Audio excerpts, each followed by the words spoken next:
tudo bem com você? Eu saúdo você com a graça e com a paz do nosso Senhor Jesus. Hoje é domingo, dia de adorarmos a Deus e de estudarmos a sua palavra. Por isso eu te convido a pegar a sua Bíblia, sentar junto de seus pais, porque nós vamos estudar o texto.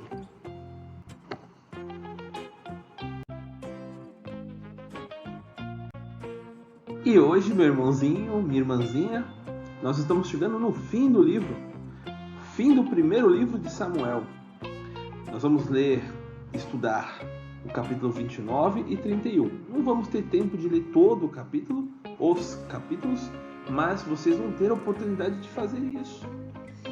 Graças a Deus, o Senhor nos conduziu por todo o aprendizado desse livro. Isso é muito bom. Eu espero que você tenha sido edificado.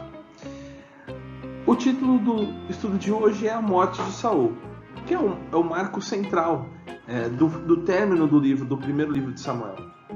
Para a gente começar o novo livro, que é o segundo livro de Samuel, já com o novo rei, o rei Davi. Mas isso é só para a próxima aula. Vamos continuar?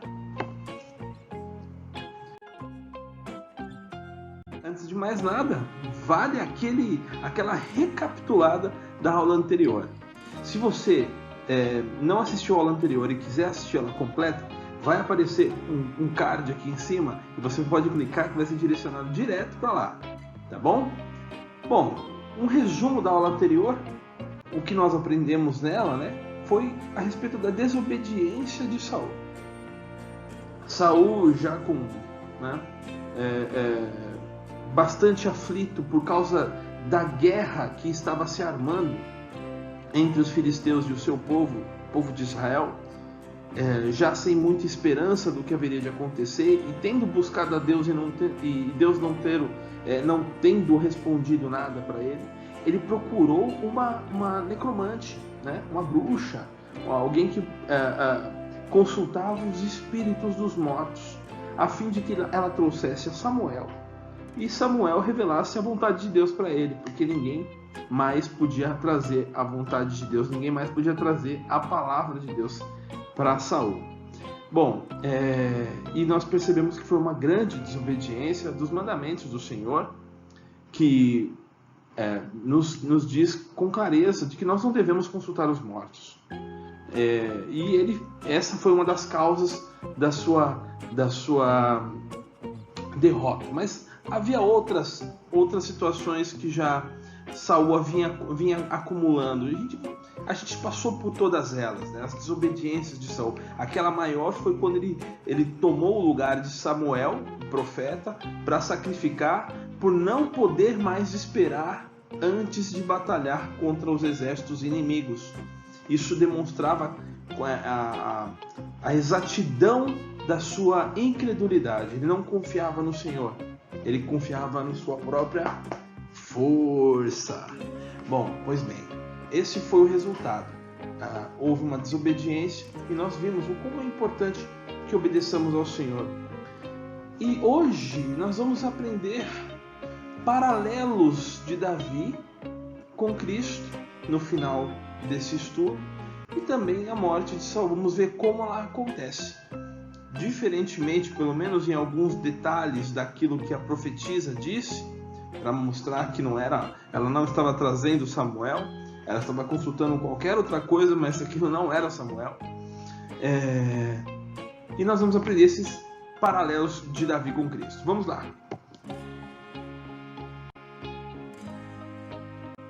Essa é uma imagem ilustrativa da guerra, do momento, do conflito entre os filisteus e o povo de Israel. O povo de Israel perde a batalha, e é onde Saul morrerá.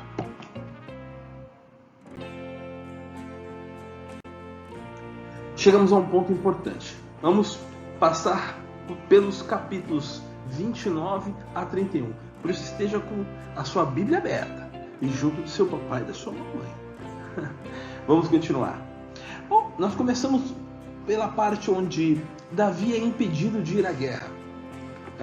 Você vai se lembrar que Davi tinha fugido para o campo dos filisteus. Ele estava junto de Aques.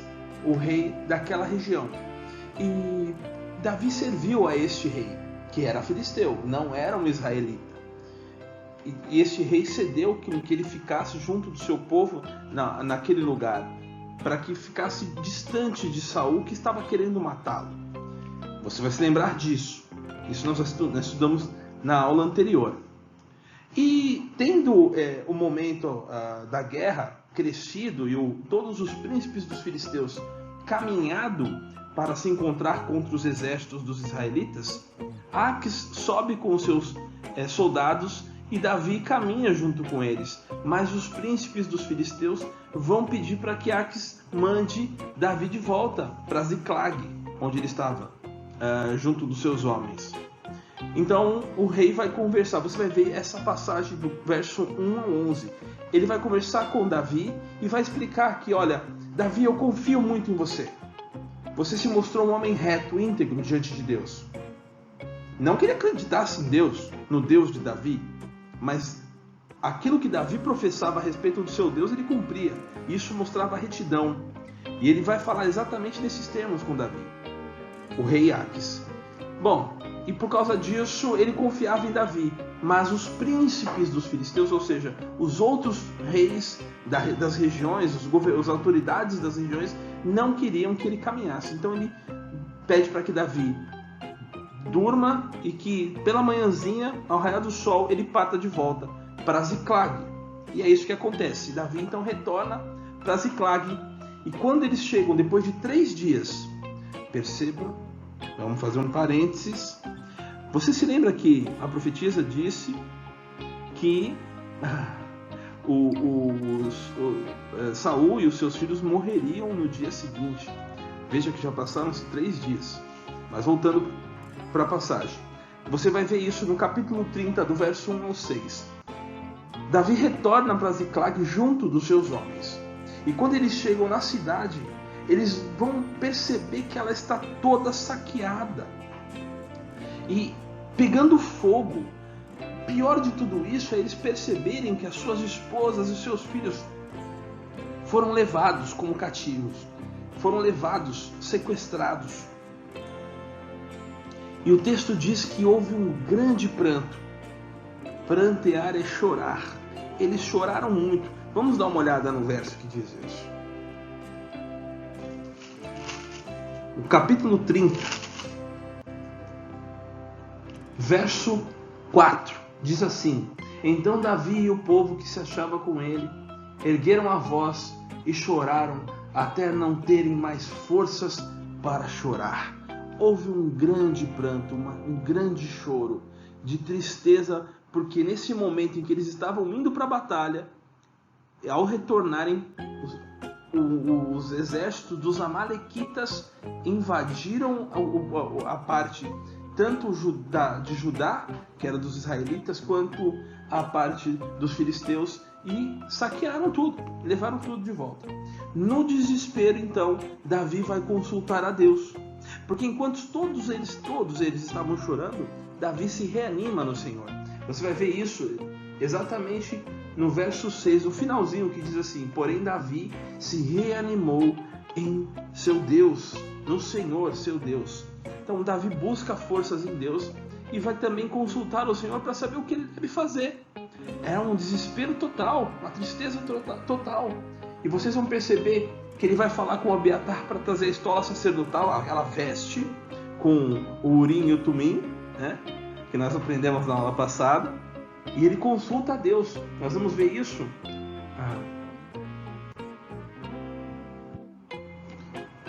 Aqui no verso 8. O verso 8 diz assim: Então consultou Davi ao Senhor, dizendo: Perseguirei eu o bando?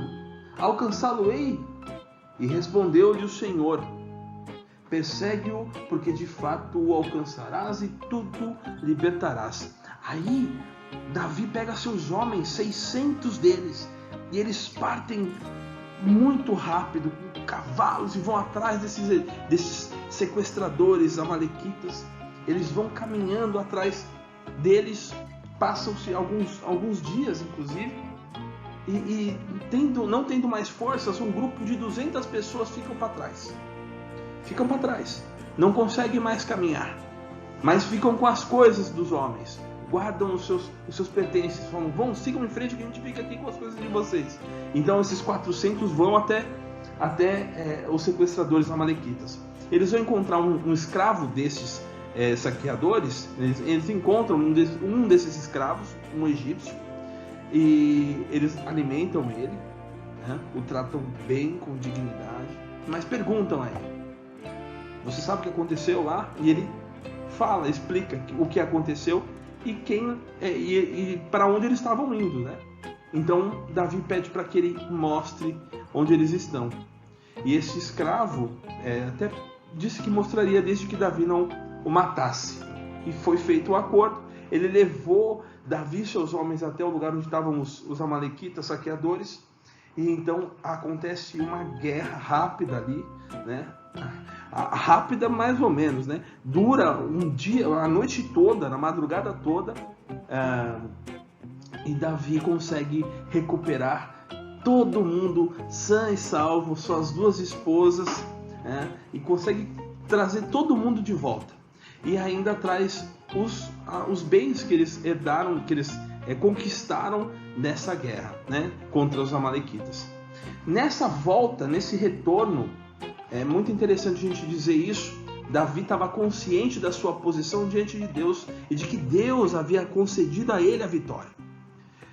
Mas os seus homens não.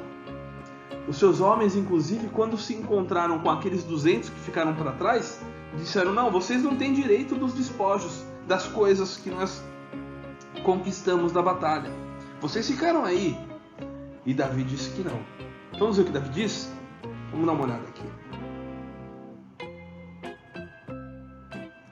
No verso 23 do capítulo 30, diz assim, porém Davi disse, não fareis assim, irmãos meus, com o que nos deu o Senhor, que nos guardou e entregou às nossas mãos o bando que contra nós vinha.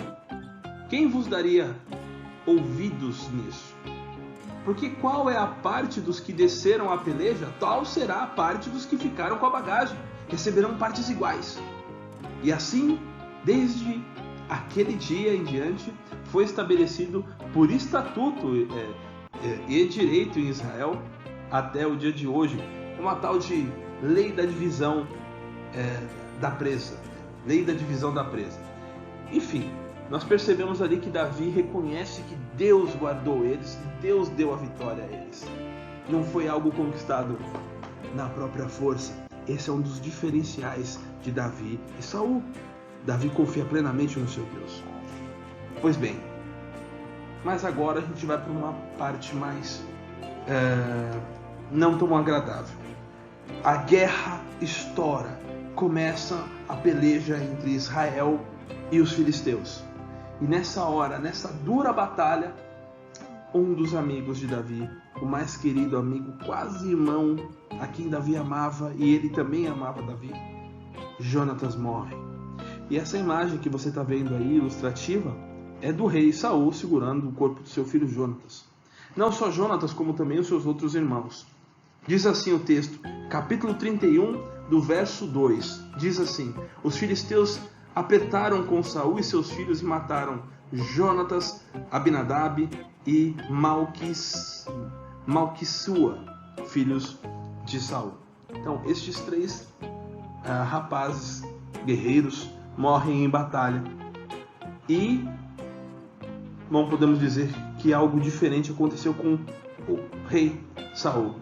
Saul é pressionado na batalha, foge, percebem os arqueiros, e antes de que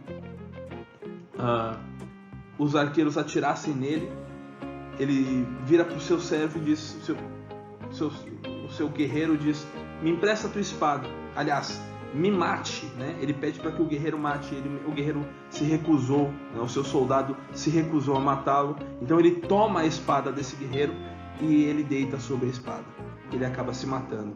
Saul não é morto pelos filisteus, ele se mata. Contudo, o seu guerreiro, também tendo visto o seu rei morto, também pula sobre a espada e morre também. Esse é o fim trágico, porque Israel perde a guerra.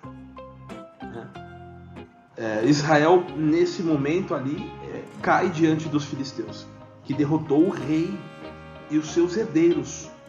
É o fim do reinado de Saul.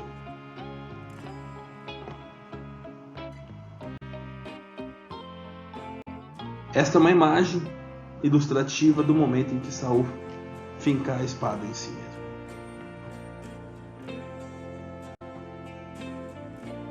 Mas vamos mudar desse clima trágico e vamos agora fechar a leitura do primeiro livro de Samuel.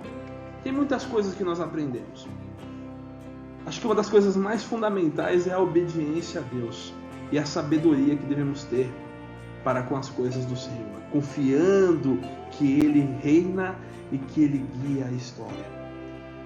Mas acima de todas essas, Deus nos quer mostrar que Ele preparou tudo para o momento que viesse o seu Filho, o nosso Senhor e Salvador, o Senhor Jesus. Por isso eu preparei algo rapidinho, um paralelo entre aquele que agora vai reinar legitimamente, sem ter tirado a vida do rei Saul, tendo oportunidade de fazer isso. Nós vimos isso por 2 oportunidades, mas que confiou em Deus e que Deus agora vai colocá-lo como rei de Israel, que é Davi.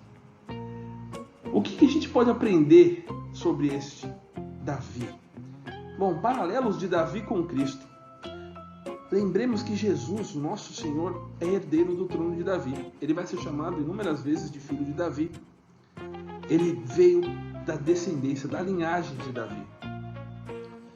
E Davi, de certa forma, antecipa a obra de Jesus Cristo. Ele é um tipo, algo que a gente possa dizer, ele parece com Jesus em alguns aspectos e nos lembra a sua pessoa, no seu ministério. Quer ver só? Olha só, ambos tiveram confirmação profética. Jesus teve a confirmação por intermédio de João Batista, assim como Davi pelo profeta Samuel. O Espírito do Senhor desceu sobre ambos. Nós vamos ver isso com Davi e Samuel, depois de ser ungido com óleo, e Jesus ao ser batizado com João Batista. Ambos realizaram prodígios. Ora, que dizer de Davi lutando contra Golias? Um gigante, o jovem Davi. E Jesus não tem nem o que dizer. Seu ministério foi recheado de sinais e prodígios. Envolveram-se em guerra santa. Sim. Você deve se perguntar, mas como? Jesus se envolveu em que guerra? O seu sangue nos traz a paz. O seu sacrifício nos traz a paz. As guerras que Davi enfrentou também era para trazer paz a Israel. Mas a paz que o Senhor nos traz, o Senhor Jesus nos traz, é uma paz eterna com o Senhor nosso Deus. Ambos foram rejeitados por reis invejosos. Davi e Saul. Nós temos Jesus e todos os reis na Judéia, Herodes o Grande, enfim, as autoridades também rejeitaram Jesus. Herodes Antipas, né?